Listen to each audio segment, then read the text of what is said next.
Welcome into sports. I'm Ramir Williams. Well, the Indianapolis Colts had hoped that a win in Houston last week would be a turning point in their season, and it did look like it would be today as they faced the Pittsburgh Steelers until they came into the fourth quarter. The Steelers have had the Colts number lately, beating them the last 4 times they faced off. Pagano has never beaten them in his career with the Colts.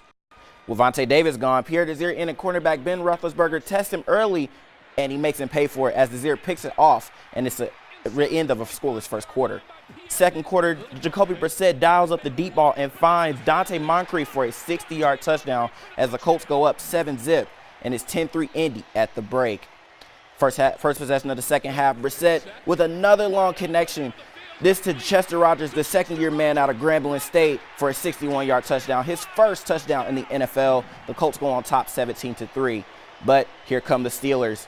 Colts make a critical mistake here as the ball slips through Jack Doyle's hands and it's intercepted by Ryan Shazier, and Roethlisberger capitalizes with loads of time in the pocket.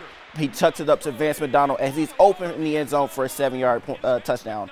The 2-point conversion is good, and the game is tied at 17. 4 seconds to go. Boswell, this is a chip shot for him as he knocks it through as a 33-yard field goal, and they escape Indy with a 20-17 win. Well, on Friday, Archie Miller called his team soft after they were beaten their first game of the season by the Indiana State Sycamores. Not the way they wanted to start off the Miller era. Carson Wentz has had this team up and rolling ever since week 2, tossing 23 touchdowns and only 5 interceptions through 9 games. The Eagles basically showed that they can dominate anyone that they play, and we saw that this past Sunday when they put up 51 points on the Denver Broncos and that number 1 ranked defense. The Eagles are definitely showing that they're here to stay, and they're definitely looking like they're going to make a definite run towards the Super Bowl this year. And we saw another injury. Houston Texans quarterback Deshaun Watson went down with an ACL tear in practice. So that means the AFC South is once again up for grabs. What team do you see finishing that division in first place? Surprisingly, I actually see the Jacksonville Jaguars taking over the top spot in the AFC South, with the Titans being inconsistent as they are. The Indianapolis Colts, they're just a complete mess right now. Houston doesn't have a quarterback that can sustain that powerhouse of an offense that Houston was normally having with Deshaun Watson.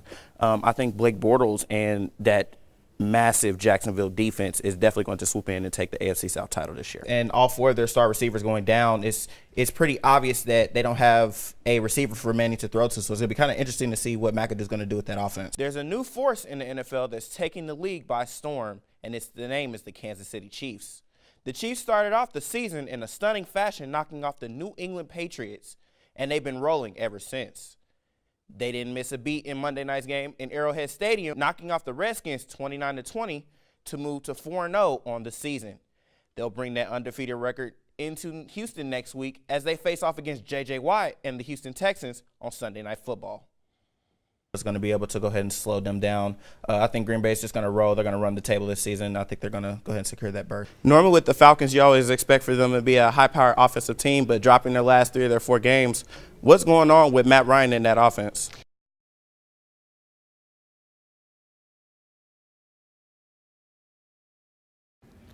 The big test or the big game? The final project or the final score? That has been the question of the century for all athletes. But where is the line between books and balls? I had the chance to talk with 2 former high school athletes to get a deeper look on the life of an athlete. Trying to find a balance in playing high school sports, especially being a 3-sport athlete. Trying to find a balance between school and sports was a little difficult, especially at the high school level. They overemphasize, that's where they really start to emphasize student athlete, student first, then the athlete. I didn't really find a balance, I was just, school mattered, but sports is what mattered. Especially at the high school I went to, sports was the thing, Balancing books and balls for me in high school, it was pretty tough. My mom, she was really a stickler on grades. She made sure I was on my stuff, and also my coaches. We had mandatory study tables every day, so that was easy for us to get our homework done. On the field, weeks before a big game, the hype was definitely there, and I definitely didn't focus on my grades as much as I did the game of the week. For instance, when we played Ben Davis, it was all about BD all week. The life of an athlete, regardless if you're in high school or in college, carries an intense workload. With championships around the corner and March Madness knocking right at the door, it's time for the athletes to kick it into overdrive and give their best effort on the field and in the classroom. For IU Sports Media, I'm Ramir Williams.